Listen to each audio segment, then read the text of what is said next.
Excerpt from John Stuart Mill's speech on capital punishment, delivered to the British House of Commons in April 1868. Aggravated murder is now practically the only crime which is punished with death by any of our lawful tribunals, and we are even now deliberating whether the extreme penalty should be retained in that solitary case. When there has been brought home to anyone by conclusive evidence the greatest crime known to the law, and when the attendant circumstances suggest no palliation of the guilt, no hope that the culprit may even yet not be unworthy to live among mankind, nothing to make it probable that the crime was an exception to his general character rather than a consequence of it, then I confess it appears to me that to deprive the criminal of the life of which he has proved himself to be unworthy, solemnly to blot him out from the fellowship of mankind and from the catalogue of the living, is the most appropriate, as it is certainly the most impressive mode in which society can attach to so great a crime the penal consequences which for the security of life it is indispensable to annex to it. I defend this penalty when confined to atrocious cases, on the very ground on which it is commonly attacked, on that of humanity to the criminal, as beyond comparison the least cruel mode in which it is possible adequately to deter from the crime. If in our horror of inflicting death we endeavour to devise some punishment for the living criminal which shall act on the human mind with a deterrent force at all comparable to that of death, we are driven to inflictions less severe indeed in appearance, and therefore less efficacious, but far more cruel in reality. Few, I think, would venture to propose as a punishment for aggravated murder less than imprisonment with hard labour for life. That is the fate to which a murderer would be consigned by the mercy which shrinks from putting him to death. But has it been sufficiently considered what sort of a mercy this is, and what kind of life it leaves to him? If indeed the punishment is not really inflicted, if it becomes the sham which a few years ago such punishments were rapidly becoming, then indeed its adoption would be almost tantamount to giving up the attempt to repress murder altogether. But if it really is what it professes to be, and if it is realized in all its rigour by the popular imagination, as it very probably would not be, but as it must be if it is to be efficacious, it will be so shocking that when the memory of the crime is no longer fresh, there will be almost insuperable difficulty in executing it. What comparison can there really be, in point of severity, between consigning a man to the short pang of a rapid death, and immuring him in a living tomb, there to linger out what may be a long life in the hardest and most monotonous toil, without any of its alleviations or rewards, debarred from all pleasant sights and sounds, and cut off from all earthly hope, except a slight mitigation of bodily restraint, or a small improvement of diet. Yet even such a lot as this,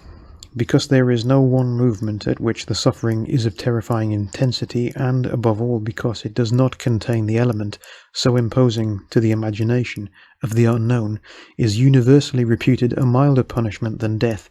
stands in all codes as a mitigation of the capital penalty, and is thankfully accepted as such. For it is characteristic of all punishments which depend on duration for their efficacy, or, therefore, which are not corporal or pecuniary, that they are more rigorous than they seem, while it is, on the contrary, one of the strongest recommendations a punishment can have, that it should seem more rigorous than it is, for its practical power depends far less on what it is than what it seems. There is not, I should think, any human infliction which makes an impression on the imagination so entirely out of proportion to its real severity as the punishment of death. The punishment must be mild indeed, which does not add more to the sum of human misery than is necessarily or directly added by the execution of a criminal. As my honourable friend, the member for Northampton, has himself remarked, the most that human laws can do to anyone in the matter of death is to hasten it.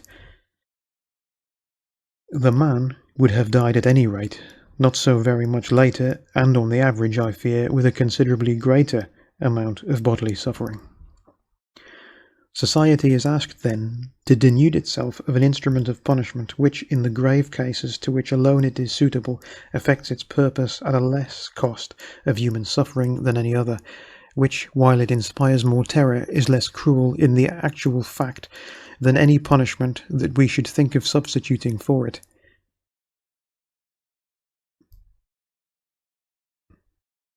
My honourable friend says that it does not inspire terror, and that experience proves it to be a failure, but the influence of a punishment is not to be estimated by its effect on hardened criminals. Those whose habitual way of life keeps them, so to speak, at all times within sight of the gallows, do grow to care less about it. As, to compare good things with bad, an old soldier is not much affected by the chance of dying in battle. I can afford to admit all that is often said about the indifference of professional criminals to the gallows, though of that indifference 1/3 is probably bravado, and another third confidence that they shall have the luck to escape. It is quite probable that the remaining third is real, but the efficacy of a punishment, which acts principally through the imagination, is chiefly to be measured by the impression it makes on those who are still innocent, by the horror with which it surrounds the first promptings of guilt, the restraining influence it exercises over the beginning of the thought which, if indulged, would become a temptation, the check which it exerts over the gradual declension towards the state, never suddenly attained, in which the crime no longer revolts and the punishment no longer terrifies. As for what is called the failure of death punishment, who is able to judge of that? We partly know who those are whom it has not deterred, but who is there who knows whom it has deterred, or how many human beings it has saved,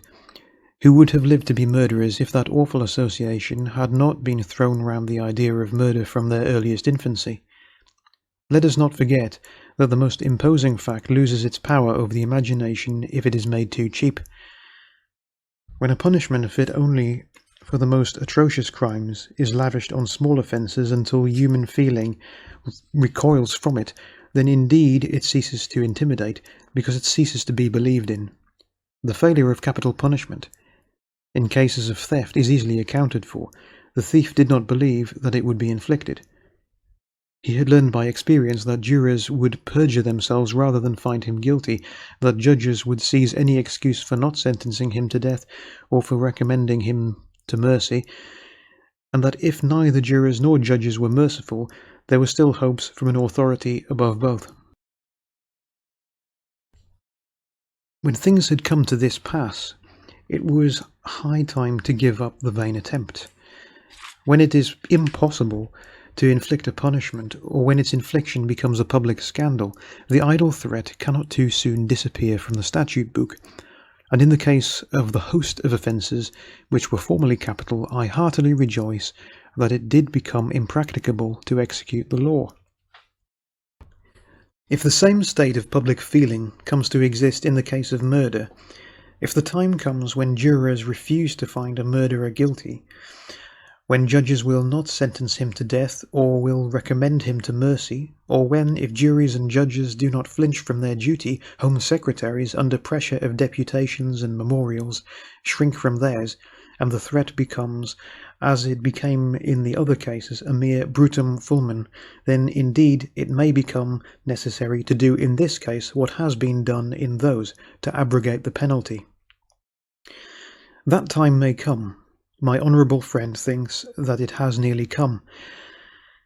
I hardly know whether he lamented it or boasted of it, but he and his friends are entitled to the boast, for if it comes, it will be their doing, and they will have gained what I cannot but call a fatal victory, for they will have achieved it by bringing about, if they will forgive me for saying so, an enervation, an effeminacy, in the general mind of the country. For what else than effeminacy is it to be so much more shocked by taking a man's life than by depriving him of all that makes life desirable or valuable? Is death, then, the greatest of all earthly ills? Usque ad Deo nemore miserum est. Is it, indeed, so dreadful a thing to die? Has it not been from of old one chief part of a manly education to make us despise death, teaching us to account it, if an evil at all, by no means high in the list of evils, at all events as an inevitable one, and to hold, as it were, our lives in our hands, ready to be given or risked at any moment for a sufficiently worthy object.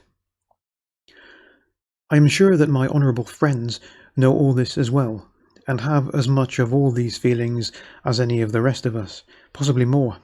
but I cannot think that this is likely to be the effect of their teaching on the general mind. I cannot think that the cultivating of a peculiar sensitiveness of conscience on this one point, over and above what results from the general cultivation of moral sentiments,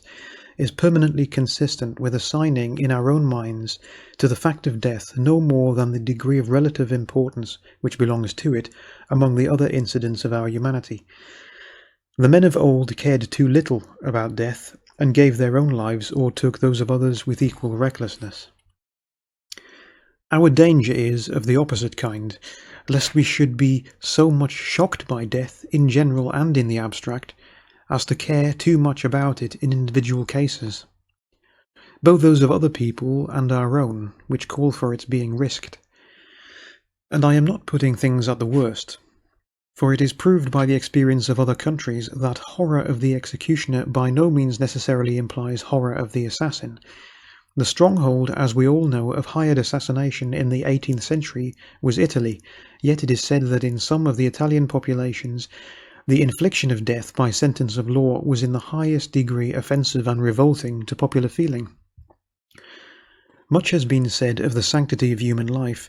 and the absurdity of supposing that we can teach respect for life by ourselves destroying it, but I am surprised at the employment of this argument, for it is one which might be brought against any punishment whatever. It is not human life only, not human life as such, that ought to be sacred to us, but human feelings. The human capacity of suffering is what we should cause to be respected, not the mere capacity of existing. And we may imagine somebody asking how we can teach people not to inflict suffering by ourselves inflicting it. But to this I should answer, all of us would answer, that to deter by suffering from inflicting suffering is not only possible, but the very purpose of penal justice. Does fining a criminal show want of respect for property, or imprisoning him for personal freedom? Just as unreasonable is it to think that to take the life of a man who has taken that of another is to show want of regard for human life. We show, on the contrary, most emphatically our regard for it by the adoption of a rule that he who violates that right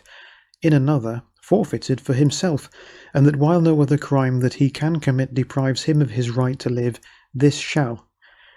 There is one argument against capital punishment, even in extreme cases, which I cannot deny to have weight, on which my honourable friend justly laid great stress, and which never can be entirely got rid of. It is this, that if by an error of justice an innocent person is put to death, the mistake can never be corrected. All compensation, all reparation for the wrong is impossible. This would be indeed a serious objection if these miserable mistakes, among the most tragical occurrences in the whole round of human affairs, could not be made extremely rare. The argument is invincible where the mode of criminal procedure is dangerous to the innocent, or where the courts of justice are not trusted. And this probably is the reason why the objection to an irreparable punishment began, as I believe it did, earlier, and is more intense and more widely diffused in some parts of the continent of Europe than it is here. There are on the continent great unenlightened countries in which the criminal procedure is not so favourable to innocence, does not afford the same security against erroneous conviction as it does among us, countries where the courts of justice seem to think they fail in their duty unless they find somebody guilty,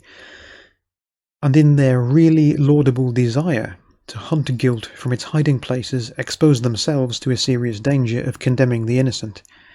If our own procedure and courts of justice afforded ground for similar apprehension, I should be the first to join in withdrawing the power of inflicting irreparable punishment from such tribunals.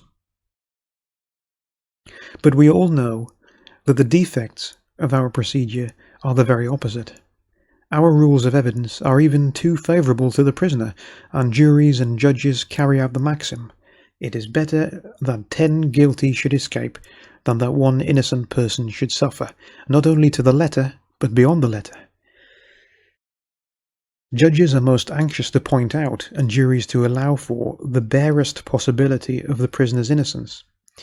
No human judgment is infallible. Such sad cases as my honourable friend cited will sometimes occur,